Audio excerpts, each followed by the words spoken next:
Ndara. Ya manut-manut ning ora kaya ngono kuwi kok njur malah ngentel wae ning bokong. Dadi mboten pareng ngintil to. Lah ya kewajibanmu ki apa?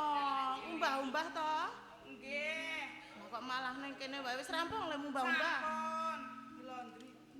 Alah kok njur dilondri penakmu dhewe kuwi. Masa aku kok njur coba. Yen lemu ngumbahi wis rampung. Saiki aku pijeti. Nyuwun dipijeti. Lah ya lho kan ora tak ajar nang kene arep ning ndi? Lah tak Aduh. kongkon nang kene ning ndi? Nang omah ngeyel temenan nang kene kan mijeti. Nggih. Saya sakniki ora sesuk tahun ngarep. Oh ya, tak beli Le. Masa aku kok njur malah le dawuh saiki ya saiki kok Nggih, takon. Ndara. Hei, Pripun? kono kae lho ngisor. Mriku. Heeh. Angel. Angel-angel kono kono. Mriku. Nggih. Jan kon bolak-balik manut wae nang panggung. Dar, Dalem, Ndara. coba. Wis pirang dina to karo aku le tindak? Kok ento anti sprene durung kondur. Rasane atiku kuwi mau ora kaya dene padatan. Ora kepenak ge ono apa ya? Ampun menggalih sing werni-werni Ndara Putri. Wonten dalem ndedongake mawon. Mugi-mugi Ndara Kakung mboten manggi aral menapa. Lho aku ki wis ditongo. Ning adate yen garwaku tindak, aku ya ora menggalih apa-apa kok. Ning saiki rasaku beda. Lah mengke gek-gek kecekel polisi napa nggih? Heh, Kok kecekel polisi padake apa? Garwaku ki tumenggung lho kok malah tumenggung jaman sakniki menggo titel Ndara. Percaya ning nggih ampun percaya banget-banget. yo kowe arep ngarani garwaku tumindak sing werna-werna ngono apa? Mboten, racake nek tindak niku rak njuk langsung kok kondur to, mboten ngantos dangu. Lah iya, aku ki sumelang. Mbok menawa mangke rubeta, monggo yen ana apa-apa, aku ora mangerteni to. Nggih, diserantos mawon sekedap mleh mbok menawi keng rokok kondur Ndara. Ya putraku bareng pambelan iki. Niku paling dolan. Tadi kan sampun kondur.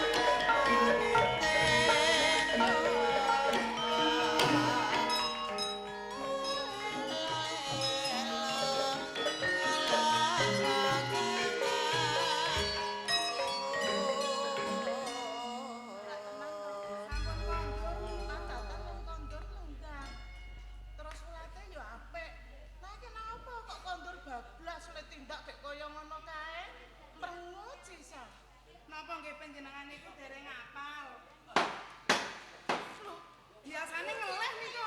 ngeleh-ngeleh. Nggih, Ndara Kakung niku nek daret telat mesti ngamuk. Ora kaya ngono nek dahar ki ya ngendika dahar. Dahar kae beran piye kok nek ngapa? Piringe telas mriku digepuki. Hah? Piringe telas. Piring entek. Duh jan kepiye iki kok njur malah duka kaya ngono ro to. Tindake kowe rono tindake. Diaturi. Ono apa to ya kok njur malah ora kaya ngene kepadatan kok. Monggo Kang Mas. Alah tiyane mboten enten Ndara Putri. Iki remek aku. Ya Allah. Masa ngono kok muni ora ana lah kok lek goleki ning ndi? Wonten wingking mriku wonten pawon ten ruang makan mboten enten. Ruang makan lah kuwi sapa? Alah nang kene balik. Lekmu po. Sewu Ndara. Lak-lek. Kok dadi tembung mulik? Mirip kali liye kula nggih ampun mecotot. Lho ngarani aku mendelik. Lah niku sih. Lho nesu iki. Dadi nesu mecotot ngoten niku. Oh, malah saya kuwanen. Sewu Lek. Lho, Yun sewu Ndara. Lek, Pangke yo jarak kok kowe. dilalah. Duwe bendara. Dosa. Kang Mas. Punten dalem sewu. Padatan pilih kondur nembe tindak menika mboten ngaten. Kok sakmenika benten kalian padatan? Wonten menapa to?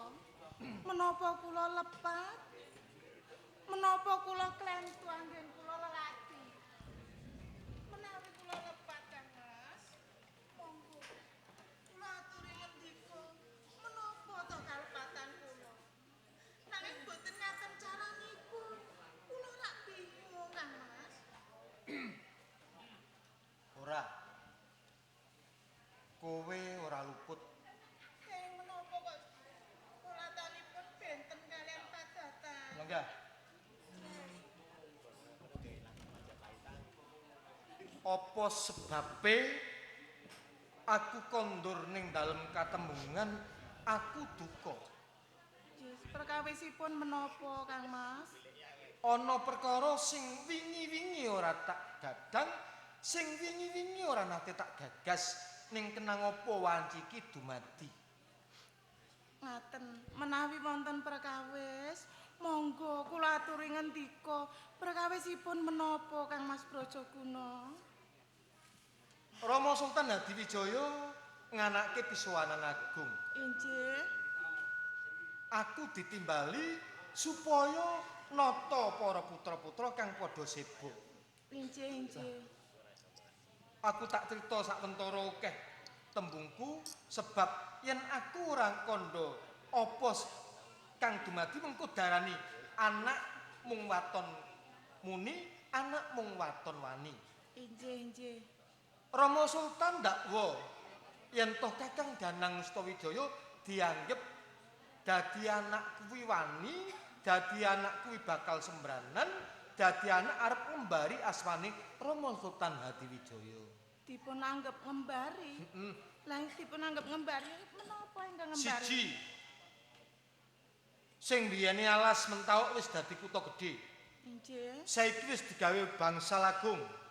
Nggawe alun-alun nandur ringin sak kembaran. Ora beda pajang. Inggih. Kang sepisan. Kang angka loro Kakang Danang Sutawijaya jejuluk Panembahan Senopati. Kuwi dianggap kleru sebab wong ngatasi anak kok arep ngembari jenenge Rama Sultan Hadiwijaya. Terus Lah, pungkasane ngrembug aku diutus supaya nliti. Nak yen ke iya apa ora, bener apa ora. lajeng Dilalah diajeng. Tekaku ing Mataram didarekke adimu. Pangiri Wirabumi. oh Dimas Wirabumi. Inggih. Nang kono dadi sulaya dadi padu sebab polahe, sebab trikahe adimu Wirabumi. Kok saged Kang Mas? Tembungku sing apik, tembungku sing akeh-akeh dianggap kleru. Aku dianggap mbalui Kakang Danang. Sakwise perang gedhe Mataram karo Pajang Dumados perang. dadi perang Lajeng disirep sebab ana sesepuh kang ora ngersake ya kuwi Juru Mertani. inggih. Sak temah aku sowan. Ing kono aku didu. Aku dikandhake luput, aku dikandhake wong sing ndase loro, aku dikandhake mantu sing ora bekti marang wong tuwa. Sak temah Rama Sultan Hadiwijaya duka karo aku. Duka kalian panjenengan. Mula Lajeng diajeng. Saiki aku mung ngarep nodi sliramu noditos pundi to? sebab ana tembunge wong omah-omah ana galeng watese. Wong omah-omah ana galeng watese. Kang Mas, Perkara anak mengko gampang. Aku kudu dipeloni anak ya ora kabutan, yen pancen kudu nderek sliramu pun Kakang rila. mengke rumiyin panjenengan ngendikanipun kok werni-werni to? Ngendikanipun kok ngaten. Lho sambung karo lakon. Ngerti ora diajeng? Wiwit dina iki aku kondur ning dalem katembungan, aku wis ora dianggep putra mantu, malah aku ora kepareng cumondhok ning Pajang. Aku ora kepareng cumondhok ing ketembungan Mayang. Panjenengan dipun tundung Iya. kalian Rama.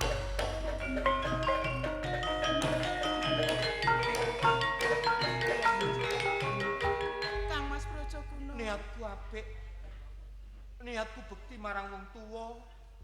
Niatku ora kepengin nyawang pajang mataram padha perang. Ora kepengin sedulur padha padu.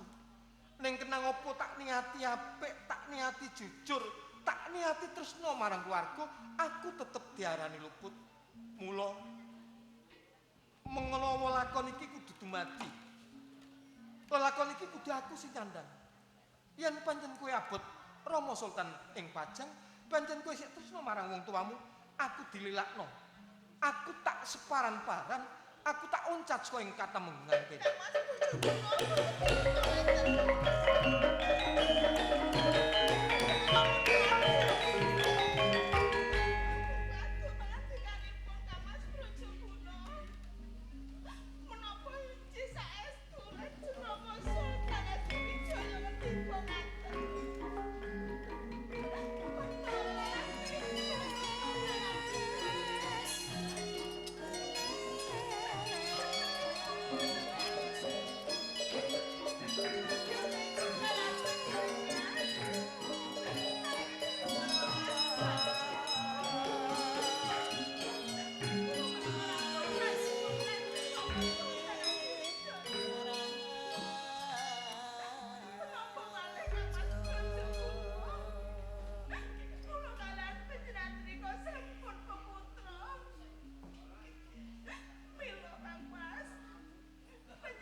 Diajeng aja sebab lelakon iki sing nampa bendu aku. Lelakon iki sing diarani luput lan dosa aku. Ben tak sandangi, ben tak lakonake. Nanging aku duwe adik-adik menungso kuwi yen duwe ati kang gelem syukur marang paringin Gusti. Gusti ora sare. Gusti ora sare. Aku percaya. Panjenengan kula aturi sareh lan sabar tak wis. Rama Sultan Adiwijaya ngendika ngaten menika ratase duka to. Sing ngertos benjang menawi priksa kalian ingkang wayah saged lilih penggalihipun boten duka malih kalian panjenengan Kang Mas Praja. Mula-mula Wirabumi. Yen aku ora eling kaipe, yen aku ora eling nang ngarepe wong tuwa, tak suwek cangkeme Wirabumi. Injih menawi ngaten Nanging aku ki sabar. Aku ki eling, kuwi sedulur, kuwi padha-padha mantu Diajeng. Nanging aku gumun, kok teko semono Wirabumi? Kok dadi duwe ati sing kaya ngono karo aku? Apa to dosaku? Apa to luputku? Ya menika mboten saged mangertos penggalihipun Kang Mas. Menawi ngaten kula saged mastani ingkang pengis penggalihipun menika Dimas Wirabumi. Lho sliramu presa dhewe. Aku mung mantu ora tak anggap aku mantu. Aku ning Pajang kuwi nunut ora tak anggap nunut sebab aku duwe tanggung jawab kula wangsa Sampun, sampun. warga agung. Sampun kathah-kathah pengendikanipun Kang Mas. Neng kudune Rama Sultan ora mentolo ngendika ngono karo aku. Injih kula ngertos nanging panjenengan inget kalian pabelan ingkang putra menawi piyambakipun ngertos kados menapa penggalihipun.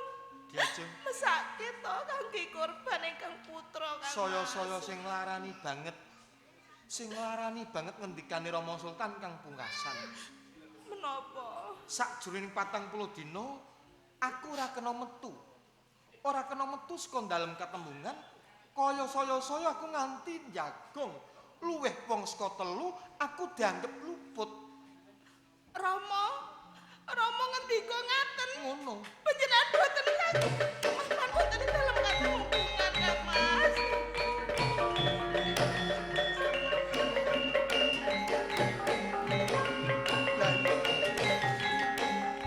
Yen aku mungun aku ora bisa mikir sebab wong kuwi wong tuwa kuwi sultan kok ngendika kaya ngono. Dosaku apa luputku apa kok aku dianggep dudu wong, aku dianggep dudu mantu. metu. Sampun kula ngertos kathah-kathah pangandika panjenengan Kang Mas. Sinaosa kados ngaten terus pundi malih kula tetep putra. Panjenengan ugi tetep putra Kang Mas. Mesaken kalian pabelan. Yo, ora ketang ngampet, ora ketang loro tak sandangi. Ora ketang aku yen bengi rasa turu awan ora enak mangan tak lakonani sebab iki lelakon sing adile kudu dilakoni. Diajeng Ije. wanti-wanti nganti wantah. Aku titip anakmu pabelan. Dingendikani sing akeh-akeh. Mengko yen sing ngendika aku mundhak pabelan mengko kleru ing panampa. Siji. Apa meneh kuwi sik putraku? Mbok abdi ning ketemenggungan wanci iki nganti 40 dina ora kena kumpul luwih saka wong telu. Apa meneh putramu? Dingendikani sing akeh-akeh ora kena kepareng metu saka dalem, ora kepareng kumpul-kumpul karo kanca rowangi. Ije. Mangke kula ingkang badhe ngendikani kalian pabelan panjenengan boten sah kuwatir Kang Mas. Aku percaya marang tresnamu. Aku percaya marang bektimu kang tumanduk marang aku. Tak entenane lakon iki. Aku duwe kapitayan sapa gawe bakal nganggo, sapa nandur bakal ngunduh sebab Gusti ora sare. Tak tinggal sak mentara putramu mengko digendikani. Inggih Kang Mas, menapa malih panjenengan? Kula piyambak ingkang putranipun lumaos sakit raos sing manah kula. Kenging menapa Rama Sultan Wijaya tega lan mentala mendika ingkang kados. Disabar-sabarke. Disabar-sabarke. Wis ngaten. Putramu Bima.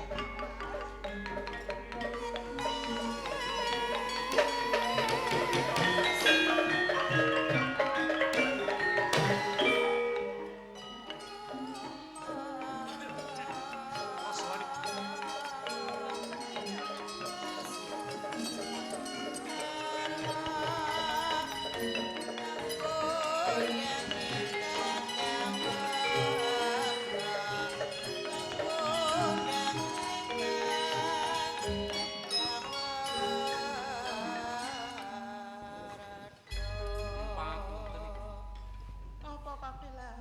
Kok ibu ketinggal sedih muwun wonten menapa ibu? Ora apa-apa kok ibu ki ora apa-apa. Lah menika? Ibu ora mumpun, ibu ora sedih. Seneng kok ibu penggalihe.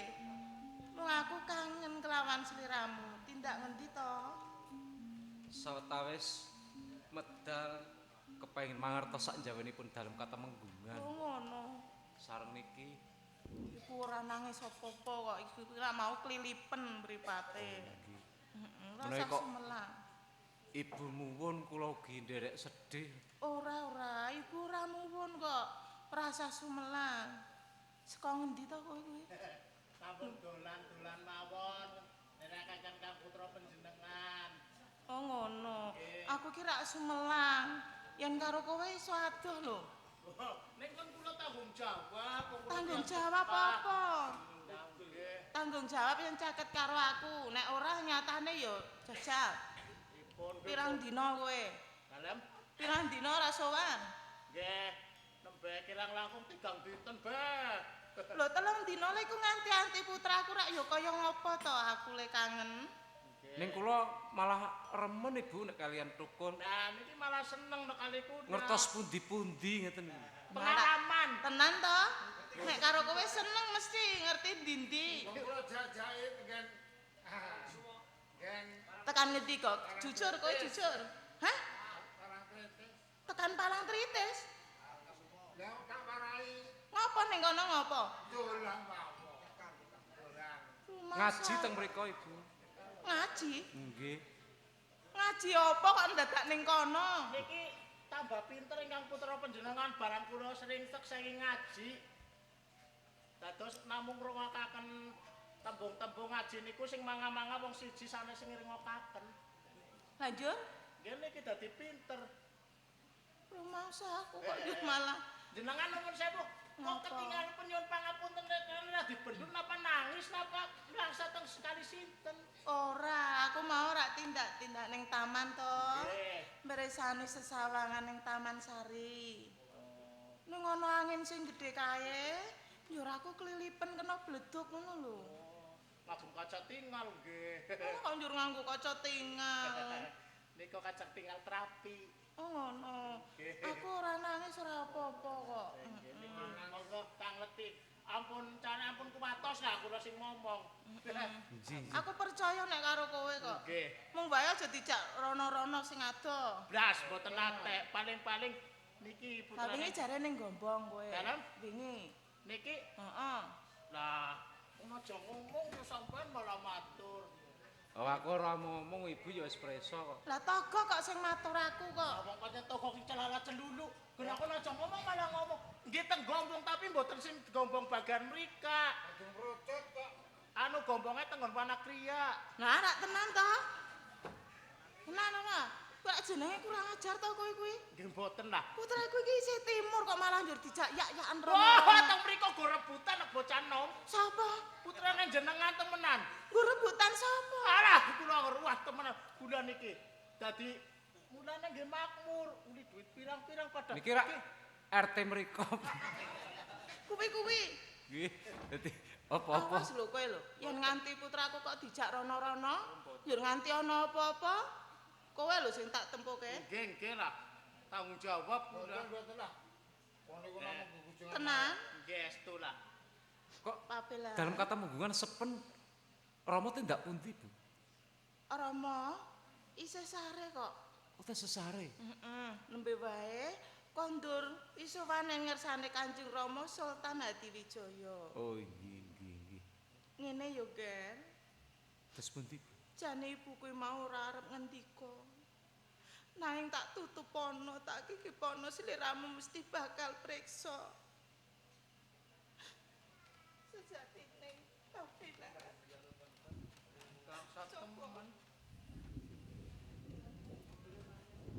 Kok malah ibu muwun dos pundi wonten perkawis menapa to, Ibu? Rama nembe wae suntur sowan ngersane Kanjeng Rama Sultan Hadiwijaya. Nggih. Kadukanan ngersane Rama. Nggih. Malah wektu saiki. Wekdal menika terus Piye yo? eyang duka kalan Kanjeng Rama. Kula atur ngendika bloko kemawon. Ning sliramu ra apa-apa. Mboten. Tenan. Estu. Rama ditundung ngersane Kanjeng Rama Sultan Hadiwijaya. Rama tumenggong.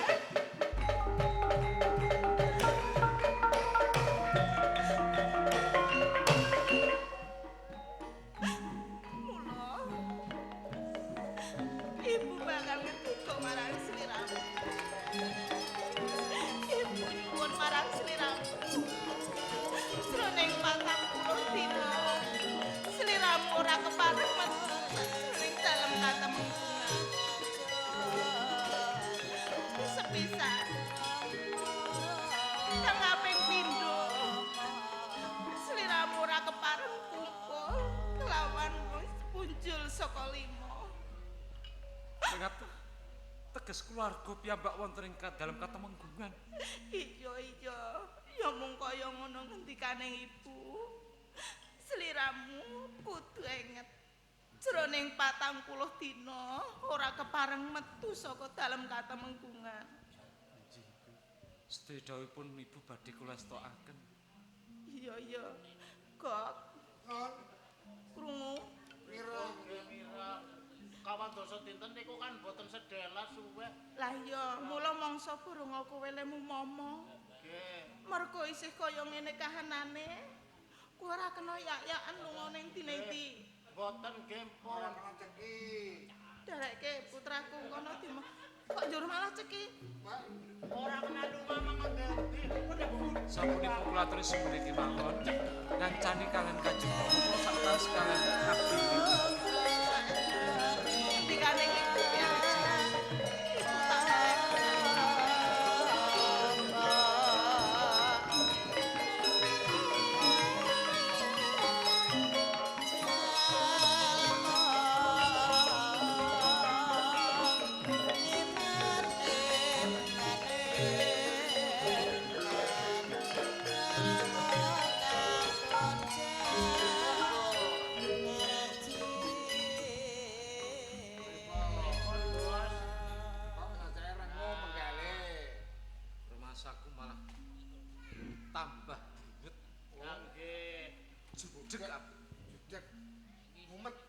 sing kepungkur durung bisa ilang sakjroning atiku. Ngoten niku. Isih gawang-gawang lah kok aku kondurung dalam ketemunggungan ana lelakon anyar kaya ngene. Lah nek sing perkawis ingkang kala riyen ampun dipenggalih pun. Ora menggale kepiye? Lah wong wis dadi kaya ngoten niku kok. Aku wis rumangsa dosa. Dosa mendosa loro, Beh. Angger dosa mendosa ndak kepikir pun boten sah dipenggalih kantun seniki wanter dawuhipun Ibu Senajan toh aku wis ora seneng karo Warasumbi ning aku isih kekatonen wae. Ponang bayi sing dikandhut karo Warasumbi. Awangan-awangan nggih. Nggih pancen nggih. Mawon. Kok bali ning dalem katemunggungan ketambahan lelakon kaya ngene sapa sing ora judeg jan. Nggih nggih. Mboten pikantuk so anu Mongko 40 dina ora kepareng metu sak njabaning dalem katemunggungan. Lah kaya wong dikurung to. Pakulenan wis dolan rono. mboten ke angsal kempal anu gangsal priyayi nggih. Ora kena rombongan 5 antuk maneh.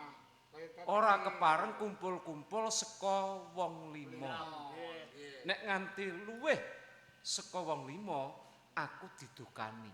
Niki kan namung tiang Abot, tiga. Abot nih kan kula kali panjenengan kali togok tiang 3. Beres mawon ampun dipenggali pinggang Biasa. Ora mendalam. jebok kowe iso ngrasake to. Nggih. Wong yen kulino srawung weruh sesawangan sak njabaning dalem atine kelipur. Ning beda 40 dina kok suwe kok. Gitu pancen wong 3 dina bae suwene ulang-ulangan anggar duwe janji apa maning niki kawan dosa dinten nggih. Lah iya, saya nglangut saya wah dadine mriyang. Sakit nggih. Dadi akeh piye? Teku. Apa nek Lah dadake. Ngono umum ora genah. Gus sing kang lampan ingkang kala wingi pun boten sadi penggalih. Perkara Rara Sumbi pun kantun kula panjenengan ndedonga mugi-mugi menika pikantuk papan ingkang jebar mergi ingkang padhang pikantuk ganjaran ingkang maha kuwaos. Kejebok ngono ning aku ya kudu golek panglipur. Kowe dhewe. Ben ora kelingan wae. Diawasan ra. Nek nang kene sepriti. Carane piye? Nglipur. Kok anggur gerawus ora uli metu kan dalem Aku duwe wawasan. Maju-maju jejal duwe wawasan. Kowe duwe pinem. bagus wae mesti Kepiye carane atiku ben kelipur ora nyapa. ora kelingan karo lelakon sing kepungkur. Jal. Menika ngaten. Apa? Apa kowe ngomong apa? Dereng ngomong. Urung ngomong. Urung ngomong. Kowe urung ngomong. Urung ngomong. Wis riwing tok nang Niki. kuping. Brengos ngomong. Oh, brengosmu. Jajal omong men Omong apa, Jet? Sing bisa ndadekke panglipure ngati. Nggih. Apa kuwi? Wonten kiwa tengen pikir wonten teken to. anu juru tebak. Nek mriki kan enten anu sajroning katemenggungan Nak jroning katemunggan apa? Oh, jurtep. enten Oh, abdi juru tebak. juru tebak. Bocah menor-menor ayu. Ora Kok ngono? sip. Ayo tenan apa piye? Oh, temenan. Karo Warasumbi kae. Ana ya ado. Saumpamane ya 17 17 piye? Ado banget. Sampeyan nek weruh niku saking semaput mati. Anu aja weruh nek kira-kira semaput aja medeni. Perlu semaput anu aja weruh. Kamu aja weruh mampu. Kepiye to kowe malah Juru tebak. nuduhke ya malah ora oleh weruh ki piye? Lah mangke nek weruh semaput sampean pripun? Ning cetha bocah ayu. Wah, ya kok. Temenan estu. Masalah. Kok aku ora tau preso to? Oh, Ki abdi anyar ngono apa? enggal. Coba mbok aku diserawungke. Oh, mungkin kita timbali apa? Abdine Kanjeng Ibu. Ya, nggih. Coba kono. Ning masalah sing Rara Sumbi wis sampun dipenggal. Jo aku percaya karo kowe. Sambil panglipur ati. Tenan apa ora to? Kandhane tukul karo togok juru tebah ayu.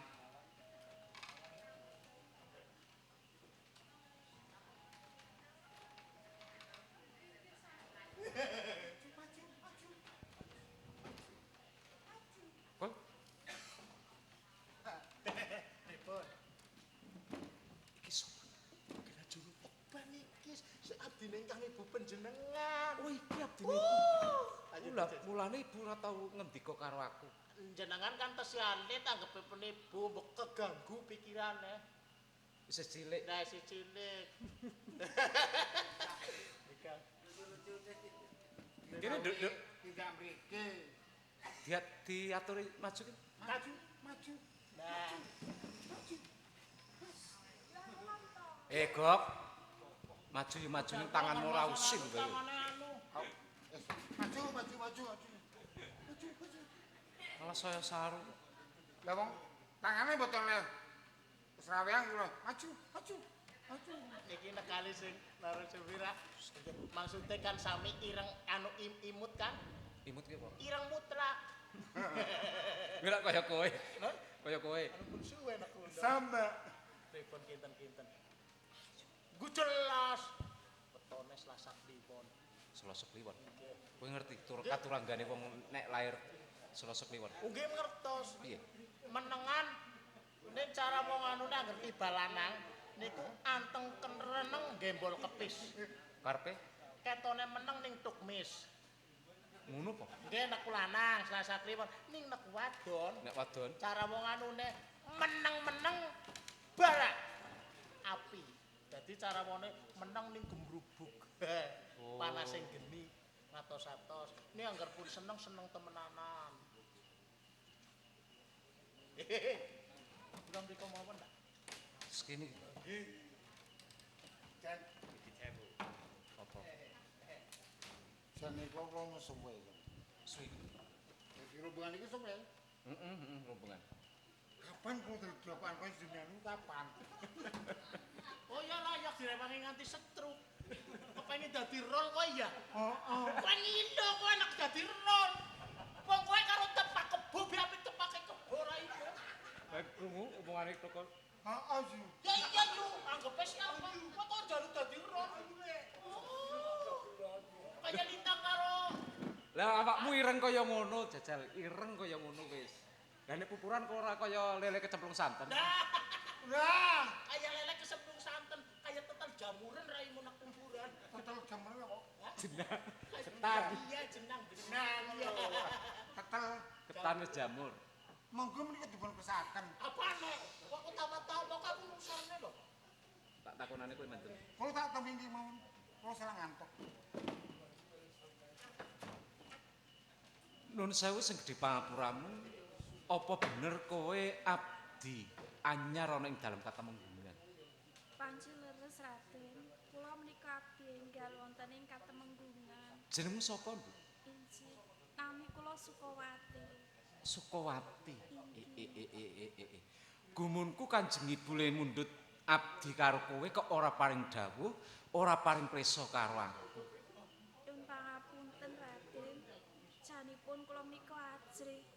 Menawi kok kula menika katimbalan wonten kersa panjenengan, wonten Ora menapa, susah Raden? sepisan nyrawungke aku kuwi Raden Pabelan putrane Kanjeng Ibu Ratu Branti.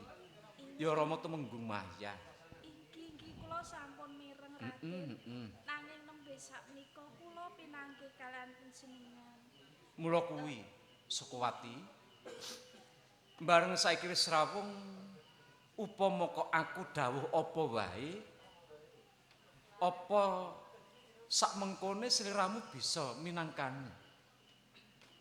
Raden, menawi kok kula menika saged, mesti kemawon kula saged. Rehning kula menika abdi wonten ing Katemenggungan. Nanging nyuwun pangapunten Raden, Piye Sukawati? menawi kok panjenengan badhe dawuh kalian kula dawuh menapa badhe ngersakaken menapa Raden? Jane mono eman banget. Inggih. Sukawati pasuryane ayu tindak tanduke akeh tata krama kok mung dadi abdi ana ing dalem Katemenggungan Mayang. Upama kok aku dawuh supaya kowe ngangsu. Dawuh karo kowe umbah-umbah kaya dene ora mentala rasane. Boten dados menapa Raden, rehning mriku sampun dados pedamenan kula. menawi kok kula mangke kadhawuhan kalian panjenengan boten ngendikani malah kula kadukanan ngersanipun Ndara Putri Raden. Oh ngono to. Inggih. Ya wis kebeneran yen pancen pangandikane Kanjeng Ibu kaya ngono, ing wanci iki awakku lungkrah banget, sayah banget. Kersanipun Aku nyuwun tulung dipijeti. dipun petaki Raden. Nyuwun pangapunten Raden. Piye? Menawi kok panjenengan nika dawuh kalan kula kedah metaki panjenengan sanesipun kemawon tus pundi Raden. Kowe iki abdi. Aku Gusti Ratumu. Ing ngarep kowe wis matur. Menapa kemawon dawuh panjenengan menawi kula saged badhe kula estokaken. Lah mung didhawuhi supaya meteki utawa mijeti kok ora gelem. Engko tak aturke Kanjeng Ibu lho. Sampun Raden menawi mangke panjenengan matur ngersanipun Ndara Putri mangke kula malah kadukanan ning Ngene wae. Kowe ora susah wedi karo Kanjeng Ibu. Mengko yen Kanjeng Ibu duka, mengko aku sing tanggung jawab. Aku dawuh karo kowe supaya meteki ragaku mergo aku wis lungkrah sayah banget rasaku. Kaping pindhone aku ki rumangsa kepincut karo ayumu. Abdi ana sakjroning dalem katemenggungan ki ora ana abdi sing ayune kaya kowe Sukawati. kok panjenenganipun mboten sah ngendika ingkang kados ngaten Raden. Iki tenan kok. Pangandikaku tenan. Jalaran wis pirang-pirang taun. Akeh abdi sing padha kepengin nyambut gawe ning dalem katemenggungan. Ning ora dene kaya kowe. Tindak tanduk lagak lagu lagiane sarwa sarwi tumata subasita kaya dene kebak ing kaweruh. Mula ora mokal menawa kok aku tresna marang kowe Sukawati. Nyuwun pangapunten kok panjenengan ngendika ingkang kados ngaten. Tresna tus pundi Raden? Tresna jejaka karo prawan utawa wong lanang karo wong wadon. Piye Sukawati? Nyuwun pangapunten. Aku apamu to? Aku apamu to? Injih panjenengan bendara kula Raden. Lah iya wajibing abdi karo bendara ngastokke dawuh bendara to. Inggih. Ora apa-apa wis kene dipeteki. Iki sing dawuh aku. Kowe aja wedi aja pekewo. Mengko yen ana apa-apane Kanjeng Ibu duka marang kowe, aku sing tanggung jawab. Kae mumpung togok karo tukul padha lunga. Kok nek nganti kesuwen dinjen tukul karo togok malah bahaya. Tenan. Aku pancen rumangsa kepincut sepisanan ketemu karo kowe, ora mung pekabaran. Seko ature tukul karo togok ning saiki tiba kasunyatan. Atase mung sak abdi ning dalem katemunggungan kaya dene kowe Sukawati bisa mancing rasaku, bisa nukulake rasa katresnan.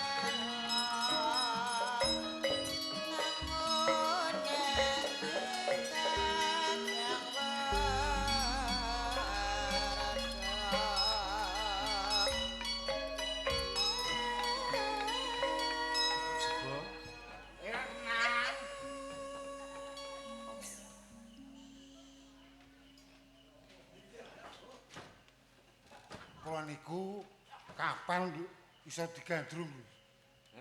Kalau sampeyan Kowe kepengin apa piye? gendeng mawon apa? Yes. Jajal kok. Jenengku sapa? Asmaku Raden Pabela. Mboten kuat.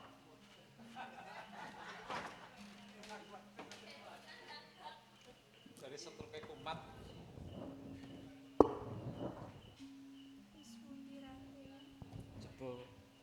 aku tak lelenggan kanggo tamba sayah meteki karo ura-ura.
Gampang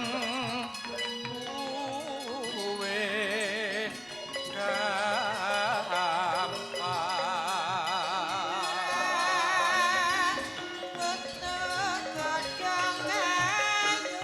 ojo kuwatir kok yen apa-apane ibu tanggung jawab. Selamat rahayu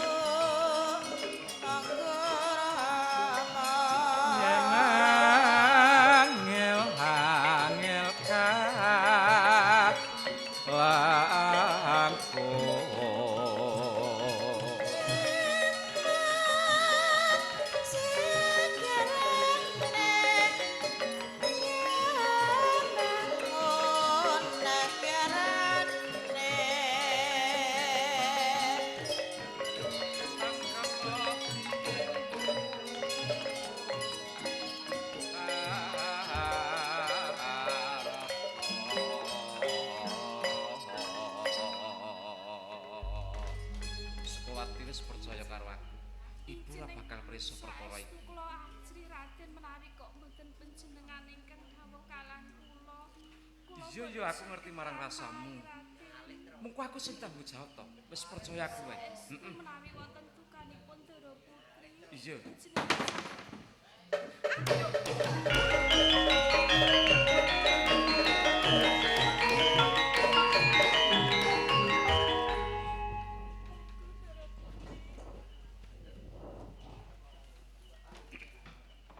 Ampun duka Ibu. lagi ngopo? Kowe lagi ngopo nglawan putraku? Mboten menapa-menapa Dara Putri menika Ora apa-apa. Dadi carane kowe kaya ngono kuwi. Lelati. Lelati karo bendaramu kudu mepet kaya ngono kuwi. Ora ditakoni kok malah Sukawati. Kono. Meneng. Sliramu lenggah kono. Sukawati. Kowe nang kene kuwi mau rak gaweanmu tukang masak to? Penjoden to? Lah kok wani-wanine? Kae iki bendaramu, kae iki putraku, putraning Tumenggung Brajaguna. Lah kok kowe cungenakan kaya ngono to? Lagi ngopo? Pangapunten, pangapunten.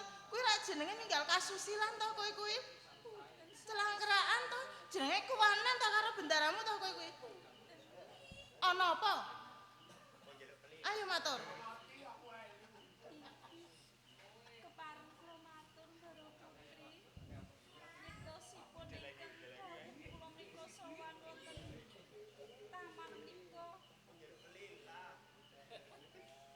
Sapa dawuh apa?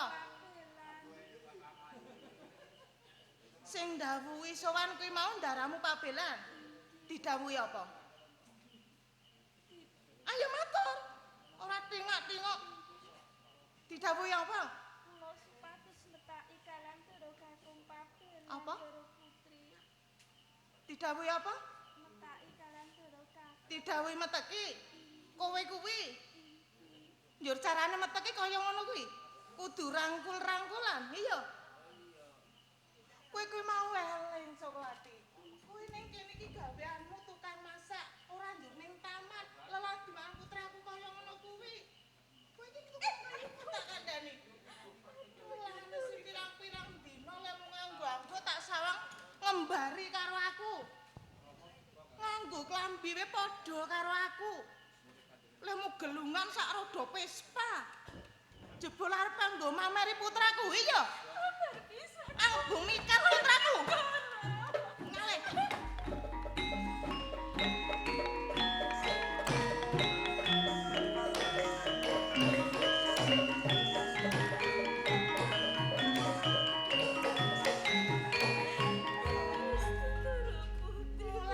Mulane lemu pupuran 7 senti kandele. Jebul arep nggo mameri putraku. Ben putraku tresno karo kowe, katut karo kowe ngono apa? Dilarang kowe iki awas. Ning kene sing paring blonjo ki aku. Sing paring kekocah ki aku. Lah kok meneng Lah wong niku sing kongkon kok mejeti nggih putrane iki mesti kowe. Saking Sing ngajari mesti kowe. boten lah. Bola bali ki kowe. Ah, wong kena putrane. Lah ya ora kok nek putraku kuwi mau nek ora kowe sing ngajari ora kok njur tumindak kaya ngono kae. Tresno ya tresno ning ora njur sedhingah putra. Jajan.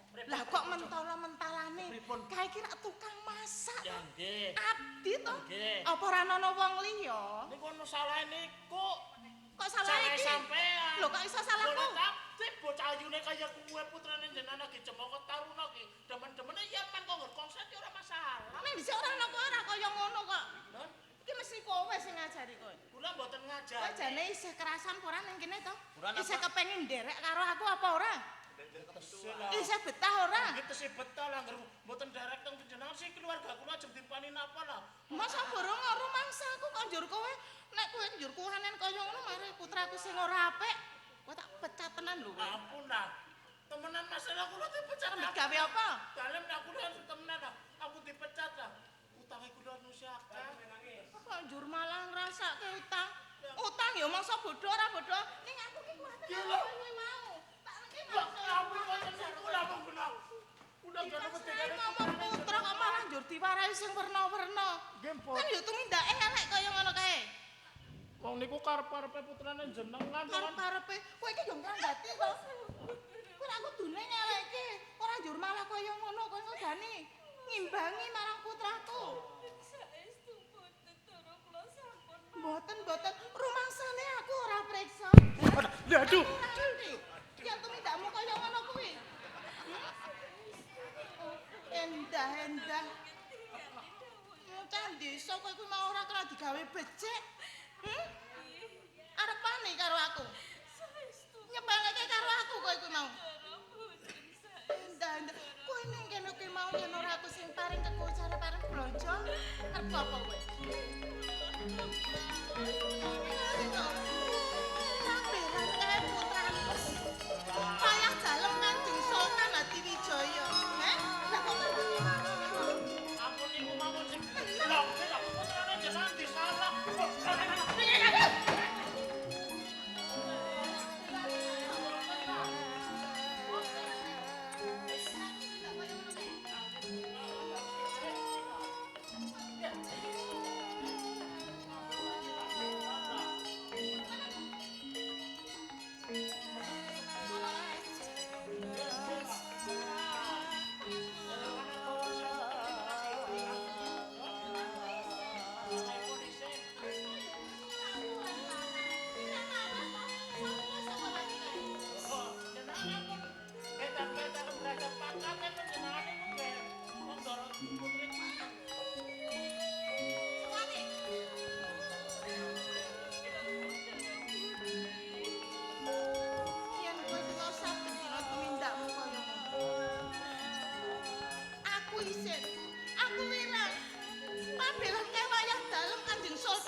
ya kaya ngono kuwi.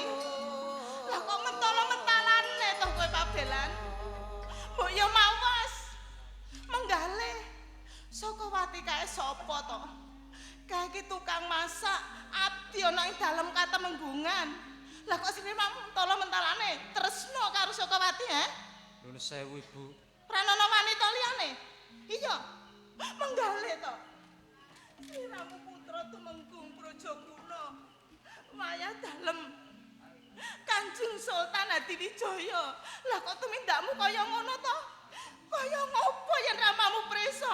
Ora jenenge mrosotke derajate bapakmu to kowe kuwi. Wonipun boten ngaten niku. Wone kula aturi meteki ning bareng dipijeti enak-enak yuk kepen liyane. Langenan yo. Pengen liya-liyane. Kok kaya ngono kuwi mau putrane priyayi to kowe kuwi.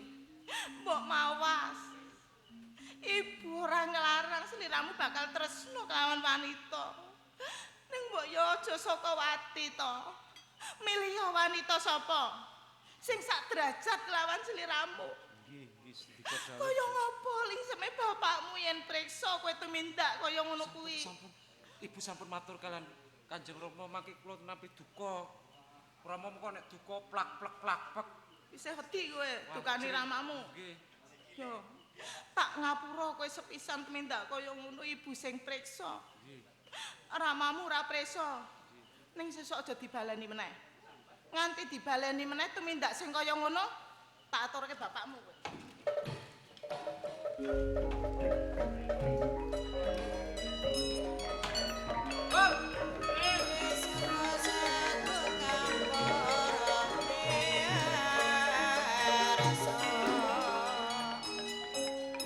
Kaya ngene iki. Ora pinter kepiye? Lah kok wis kongkon karo kowe to? Kowe jaga ning bumi aja nganti ibu preso perkara iki. Malah kleno. Kowe ning ndi wae to kowe? Kudune jenengan niku sing pinter, polah-polah cinta seneng niku sing pinter. Malah diketono Kanjeng Ibu jenengan kuwi sing cilaka melu diamuk-amuk. Aku ki ora ngerti nek ibu arep rawuh. Mengko urung kelakon ki mau. Dereng kelakon? Durung kelakon. Bodoh banget. Bodoh banget piye to kowe? Lah ya percuma tiwas terus klebes ora kanggo gawe. Jan urung kelakon. Blas urung kelakon tenan. Sirahku mut ngene. Masalahnya nembe anu kemenangan. Konangan. Terus ibu jenengan duka nggih. Kula melas banget tenan. Jebulane ibune jenengan galak banget ya. Lho, nek karo sing ora cocok. Karo sing ora dicocoki tetep ngono nek sing dicocoki njaluk apa diparingi, ora njaluk wis diparingi. Darani bela-belani kok. Mulane ngene wae. Aku ki jane wis ora kerasan, kesuwen mapan ning dalem katemungguan ki wis ora kerasan. Jenengan nggih biasa. Biasa mios-mios dugi mriko-mriko. Lah iya. 40 dina mboten miyos saking katemungguan. Heeh. Mboten kerasan kan? Ora kerasan. Kula duwe penggalih sing bagus jos. Pipi nemu sing piye? Teng Pasar Mayang. Pasar Mayang. Nggih. Kuwi Niku akeh wong. kathah tiyang. Wong pasar. Kuwi kok Lah, ngeten. ya jenenge pasar ki tetep akeh wong. Mboten masalah sing akeh wonge. Anak wong wedon salah sewe jeneng wedon bakul sing ayune uleng-ulengan. Wong sak pasar Sepasar sing keton mencorong niku sing tok. ketok ayu wong siji. Nggih. Sopo kuwi? Non. Nek jenenge masalah jenenge mengko dhisik. Ning ana pengumuman. Pengumuman piye pengumuman? Nang pasar ku ana salah siji pengumuman. Harga sembako Harga sembako di awal bulan September naik. naik. Nggih. Contone Contone pisang, pisang, kecambah, sambah, tempe. Tempe. Nah niku terus susu. susu hargane piye? Susu biasa mentap harganya. Terus Nek pisang naik turun. pisang naik turun. Naik turun harganya. Nek kacang, Dalem kacang angger napa niku kecambah harganya di atas tempe. cambah harganya di atas tempe. Di atas tempe nek kacang Kacang di tengah-tengah daging, Mas. di tengah-tengah daging. Nggih. Regane Non, Regane kuwi. terjepit di tengah-tengah daging hargane. Niku sing genah wong ayu banget. Kon jenengan angger seneng aja kaya sing tanggung jawab lah. Kaya mau kan melas. Kae kan abdi Wong juru golek- tebah. Kanggo panglipur kok tanggung jawab piye kowe? Maksudnya kaya kae mau diajar nang ibune jenengan malah tindak. Tegese golek kaya ngono kesenengan ngono kuwi aja ning dalem katemenggungan ben ibu karo Rama ora preso. Kula mending aja gur gelem entok tanggung jawab. Maksudnya mau urung dikapak-kapak nak. Ya ora Engko apa-apa. nang pasar ketemu kue gawak Gawak? dikapak-kapak nak. Gawe mengendi? Mana kriya. Wes senenge kok kaya ngono kuwi. Kuwi bakul apa? Bakul apa? Bakul suruh, Bakul kinang. bakul kinang. Nggih. Ah, ora ngandel bakul kinang ya leweh-leweh tetep. Oh, Wis ora alah. arep nyilakake aku kok kowe kok. Jenengan niku percaya kali kunan apa boten? Nek ora percaya ya ora apa-apa. Nek angger percaya jenengan angger weruh bakul kinang niku mesti semaput. Tenan apa piye? Temenan sing jenengane nuwun sewu. Ayune uleng-ulengan. Nggih. Cara wong anune napa? Wong ayu kuwe entute be rebutan. Ora omong-omongane wis ora genah. Oh, temenan yakin bakul kinang entut rebutan? Tenan apa piye? Temenan padha. Aku tak mbuktekke. Maksudnya ngerebutan mitet irunge dewek-dewek. Aku kepen mbuktekke bakul kinang kuwi mau. Nggih. Ning Pripun? le mlaku rindikan, Alon-alon mlumpat tembok. mlumpat beteng, Nggih. aja nganti Rama karo ibu preso. Beres. Ayo bareng. Gong, ayo gong. Aku kan sekali gong, ayo gong.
urip kok rekasane ora umum. Bedina gaweane umbah-umbah, ngangsu, liwet, sok kadang kala ora ana sing diliwet. Ndek bojo ayu marake senep. Rupane ayu, ngetiplake wong lanang. Jane bojoku ora mejaji gaweane. Bakul kinang kok semangkean. Gumun aku.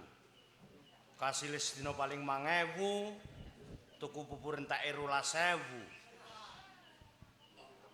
Tak pikir-pikir kok urip kok ngene. Arep adus, perintah. Kae, Kang, godhokke banyu.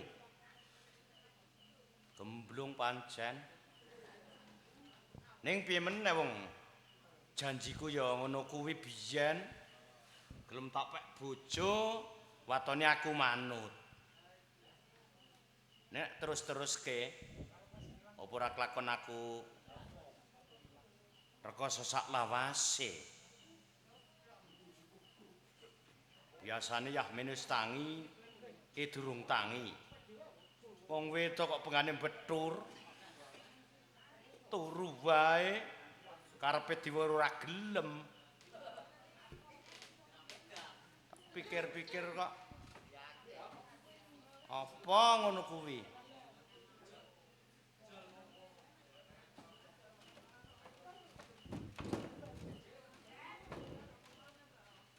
Ae. Rumangsane ayo dhewe. Wong wedok ora sopan. Liwat ngarepe wong lanang jigrang-jigrang diem-diem. Rumangsane aku seneng ngono po.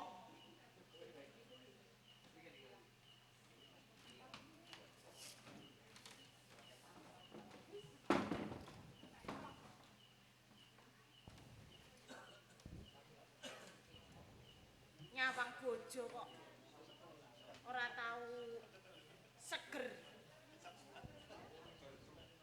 Saben dina anane mindher sulung ngrasani wong wedok. Sing ngrasani sapa? Sampean kuwi kok ya. Lah kowe krungu apa ora? Lah aku ya krungu to. Krungu kok ngrasani goblok banget kowe. Aku duwe bojo tak kira uripku ki arep kepenak. Lah tekane ngenggon malah ngrekoso terus. Kowe nek omong sing genah. Duwe bojo kaya aku kok isih kurang trima. Duwe bojo pengangguran kok ora trima. Bodhone ora umum. Sampean kuwi dadi wong lanang ora ndeni tanggung jawab babar pisan. Seneng ya sampean ketemu ning omah. Nek omong aja seru-seru krungu tanggane. Ayo ben lah. Ngisin-ngisini. Banget sampean. Bendina kok senengane mung reyang bae. Aku ki wong wedok. Nyambut gawe ki rak nggo enteng-enteng sampean, ora kok malah sampean Alah, ketemu ning omah. enteng-enteng apa? Kok aja semangkean.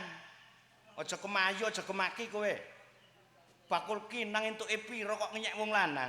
Alah timbang sampean ora nyambut gawe ki, aku nek ora dadi bakul kinang ora mangan andane. Dadi bakul kinang kae ya nyatane nggo makani sampean kok. Makane aku ngono po. Lah iya ta? Nggonmu dodol makane aku ngono po. Iya ta? Nggo tuku beras nggo aku ngono po. Lah rumangsane. Wis ngerti kok omong. Aku ki arep mangkat ning pasar. Pasar ya ngono ora ya ngono kok taren. Sampeyan ki piye to? Biasane nek aku arep nyang pasar, aku digaweke wedang dhisik ben anget. Ora gemblung. Wong wedok kok perintah wong lanang gawe wedang ben anget. Ngarani bojone kok gemblung. Kudune sing gaweke kowe, gaweke aku. Aku ki mengko arep ning pasar kesel. Ndak kesel.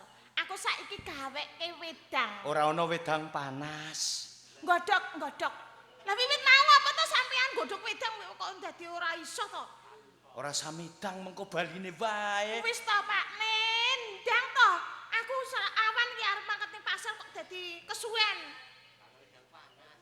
Apa ora trimo? Dilalah kon gawe wedang kowe kok dadak padu dhisik. Ora kaya biasane wis dicawiske, wis dicepakke. Nek ora dadak dune-uneke iki terus. Oke, kopi. Kopi. Uteh. Kopi. Yo. Terus. Kopi apa teh kuwi? Kopi apa teh gawe? Kopi. Ngomong celemongan. Celmongan lambemu. Wis jalu gaweke kok bingung. Sil, lagi pura.